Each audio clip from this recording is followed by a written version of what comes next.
Hello guys, welcome back to our channel Bhai Programming Jobs. I am Surya. So this video is relating with the TCS Smart Hiring result. So as you know that previously I uploaded the same on my channel that what are the factors why the TCS result Smart Hiring result is delayed. In that video I discussed many points. So in this video I wanted to share a quick update with all of you. After patiently waiting and following up guys, I got a final response from the TCS support teams. So in this response they are asking us to wait for more. They are requesting us to wait. They will be share the result by soon. So I got this response from the ILP support of TCS.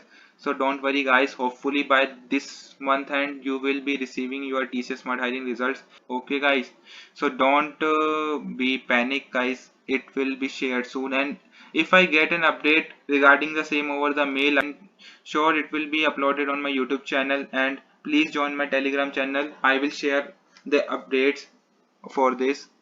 Okay guys, bye bye.